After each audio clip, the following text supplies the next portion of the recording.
Hey everybody, welcome to the weekly Magic News Update for February 4th, 2018 on the Leek. I'm Jonna as always, and we've got a mildly full week of news this week, so plus story time. Let's dive in.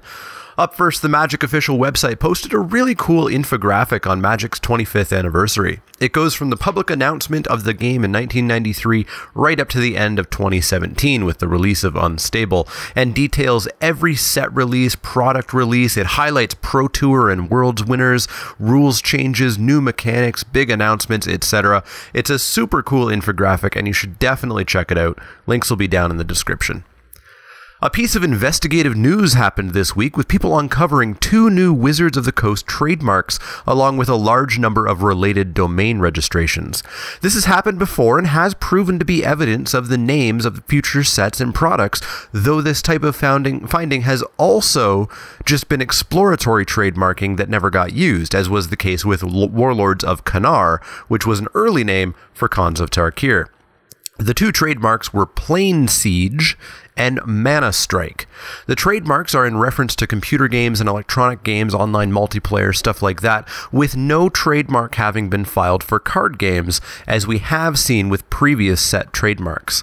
So odds are this doesn't refer to an upcoming expansion, though I can definitely see Bolas laying siege to a plane, now that he has a zombie army and a way to trap planeswalkers within a plane, but likely refers instead to upcoming digital games. Possibly the MMO that was announced being made by Cryptic Studios, maybe mobile games, who knows? We'll have to wait and see. Masters 25 and its packaging has been revealed along with some spoiled cards. Remember, this set is coming out relatively soon, mid-March if I'm not mistaken. It might be late March, but it is next month that this set's coming out. So far we know that Jace the Mind Sculptor and Phyrexian Obliterator will be at Mythic, and Azusa Lost But Seeking will be at Rare. Some very exciting cards right there, and definitely some pretty well-remembered cards from Magic's 25-year history.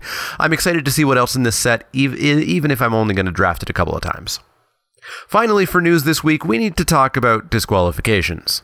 This week, there was a DQ at Grand Prix Houston that got a lot of coverage on the internet. The original story that caused the outrage was that a player sat down and needed to win in order to top 8.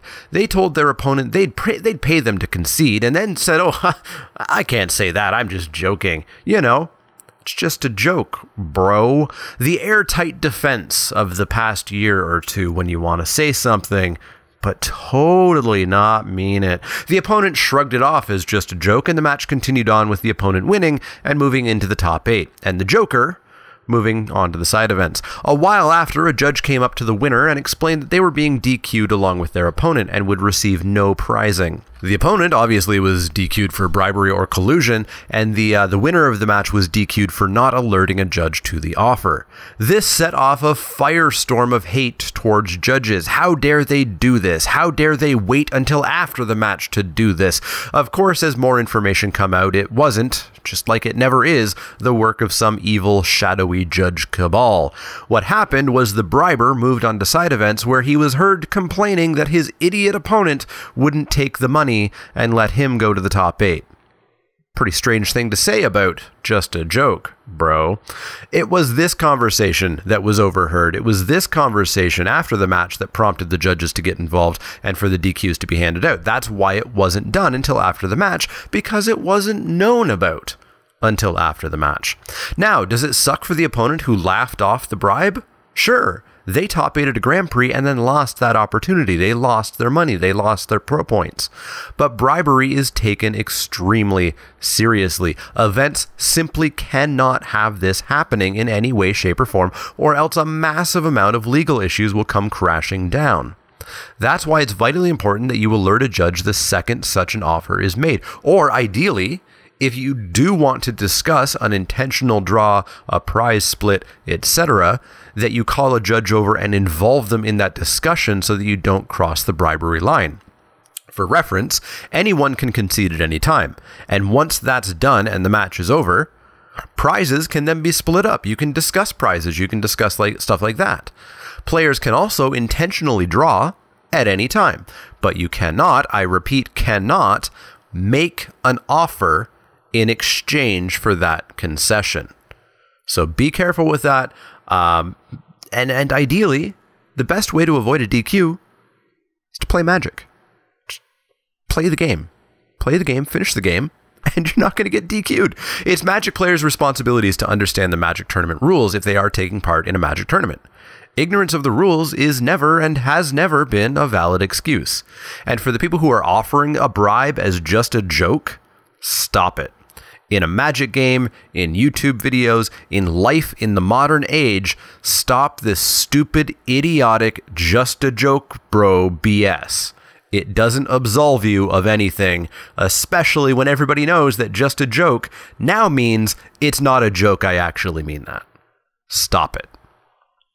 With that out of the way, it's time to get to story time. This week's story, I'm telling y'all, it's titled Sabotage.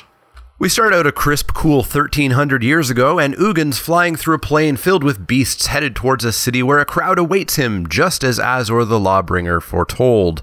Ugin meets with Azor to further discuss their common foe and the plan that Ugin has concocted to remove Bolas from the multiverse. Azor's part of the plan involved giving up his spark to create a lock that would also enhance his power, allowing him to summon Bolas from anywhere in the multiverse to Ixalan, a plane that he'd had in his sights anyways to bring order to. Ugin assures Azor that he had secreted away a means to remove Bolas from existence for good. Eldrazi, perhaps? And that he would lure Bolas to Tarkir, from which Azor would summon him to Ixalan. Flashing over to Bolas now, we see Bolas asking an elf to tell him more about Azor. To help the elf along, he casually tears its arm off and slaps itself with the severed arm. Bolas learns that Azor is a Sphinx, and this is the third world in a row that he's heard of a Sphinx appearing, bringing law and order to it, and then disappearing. Clearly not a coincidence. Bolas leaves the elf atop a statue of Azor, telling him that surely, with all he's heard about Azor, he'll return soon to save him from bleeding to death. On Ixalan, Azor successfully creates the immortal sun using his spark, and his power is increased tenfold. Across the blind eternities, he speaks to Ugin, telling him his part of the plan is complete, and Ugin assures him that Bolas will soon be baited into the trap. Bolas, however, appears on Tarkir far too early, having heard the conversation, now knowing that he should be looking and listening for Azor. Bolas and Ugin fight over Tarkir, but as we know from the Fate Reforged story, Bolas successfully turns the dragons of Tarkir against Ugin, nearly killing him, and in a prior timeline, successfully killing him, though, due to the events of Fate Reforged, the time-traveling Sarkhan cocoons Ugin, saving him, allowing to heal and re-emerge 1300 years later. Azor left on Ixalan where Bolas doesn't come, and without Ugin responding, sets to bring order to the plane, gifting the sun to the vampires who abuse it, then gifting it to the Sun Empire who abuse it, finally gifting it to the merfolk who, as of yet, haven't abused it. Back to the present, Jason Vraska are in Azor's sanctum, having just banished him to Useless Island. Vraska reveals that she's supposed to contact one of Bolas's associates to retrieve the sun.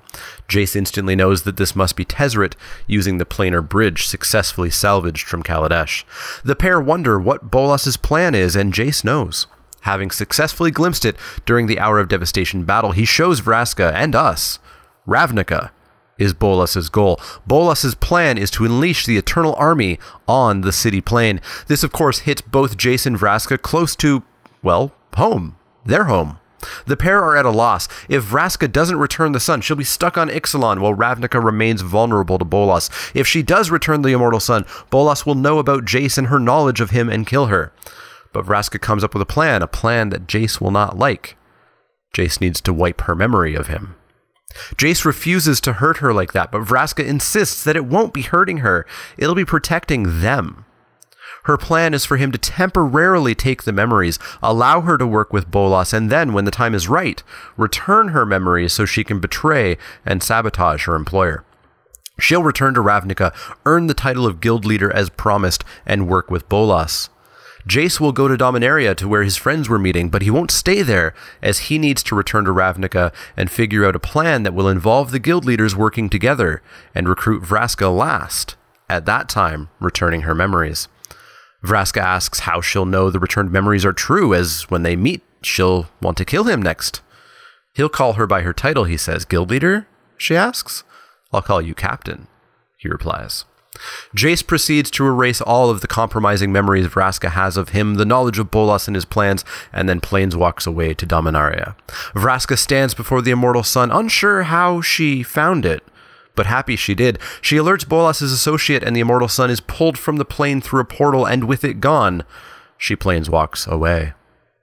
And with that, we have 2 Rivals of Ixalan story times left. I'm not sure if we're going to get Masters 25 storylines. Maybe we'll get like some nostalgia storylines. Who knows?